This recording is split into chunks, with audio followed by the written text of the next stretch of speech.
Hey, and welcome back. This is Jeremy, and today we're going to talk about the if else statement. No, sounds like a mouthful, but basically what it is, you're going to have like, does it meet this one condition, or else if does it meet this other condition? So one way to look at it, it would be like, say like assigning grades. Okay, so you'd have like this grade calculator, and if the grade was under say 60, you assign a letter grade of F, and if the grade was under 70, they would get a letter grade of D, so on and so forth. So we'll probably do that a little later on, but right now we'll kind of introduce you to like a little smaller portion of it, so you can kind of see it, what it looks like. So um, let's get started. So we're going to file new Java project, and I'm going to call it if else. I know it's a mouthful, but yeah, we'll be all right.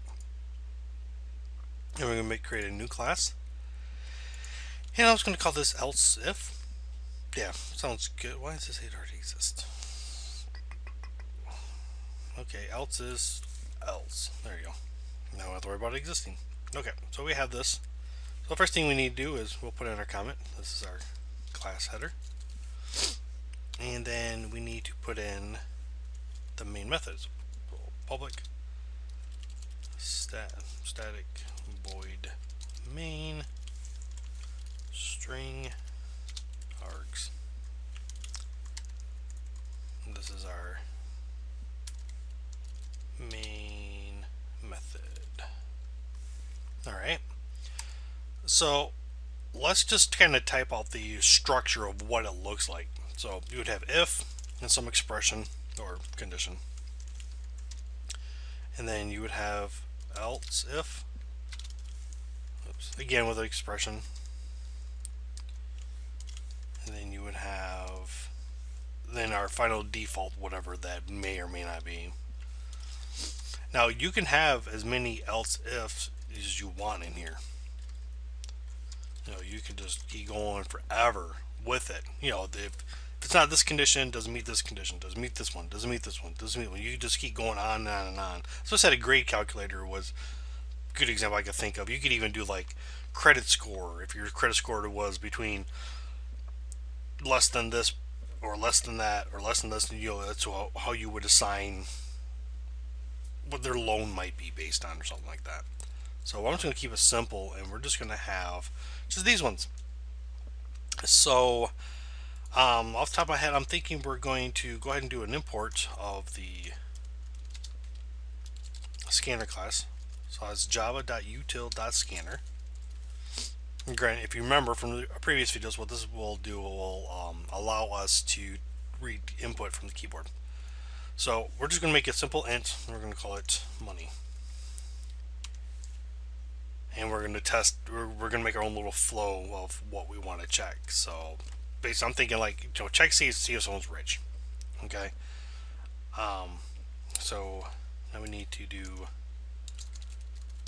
that was a scanner dot, I'm just going to use KB equals new scanner system dot, not ion, and alright, so that looks right. So let's go ahead and let's ask our first question. System dot out dot print line. We'll say how much money do you have? Well, honestly, it's really none of our business, but who cares? Oops. So money equals, what was it? KB dot next int. Okay. So let's think. Now, so let's do the lowest condition first. We'll say if money is less than, say, $100. So we could say, what could we say? We could say are broke. Okay, but if their money happens to be, say, less than $1,000, so anywhere between $100 and $1,000, we could tell them they are rich. Maybe there you go. Yeah, we'll tell them that. Oops. You are rich. And if it's anything else, we'll say, what do you want to say? We could say, stop lying. Stop lying. Okay, so I think that looks good. Let's go ahead and let's try this out. Let's hit run. And you say, how much money do you have? So let's test if I have $100, or let's say $100. You are rich. Okay, so it's greater than 100, so it met this condition, or well, it was 100 or more. So to fix this, why don't we say if it's money is less than or equal to 100, money is less than or equal to 1,000. Let's run this again. So if I type in 100, it should say I'm broke. So yes, I'm broke. All right, cool. Let's run it again. Let's give it a say $500. Hey, I'm rich. All right. Now our last else statement here, because well, what happened? I put in the 500. It was more than 100, so it went out to the else if, and it was in between the range of 1,000 and 100, so it says I'm rich. So let's see if I give it a ridiculous amount of number. There we go, and I broke it.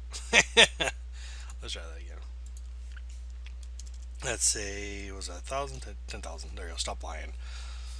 So that's just a simple if else statement. I mean, like I said, you can have as many else ifs as you want. I mean, you could check for something like this, like 100, 1,000, 10,000, 100,000, so on and so forth, and just make it really, really long. It's just to keep giving it different type of print statements or whatever you want to do to show your output. So that being said, I think I'm going to wrap it up right here. If you have any questions, comments, leave them down below. I'll do my best to answer them all that I can. Until then, make sure you hit that like, subscribe, and you guys have a great day. See you later.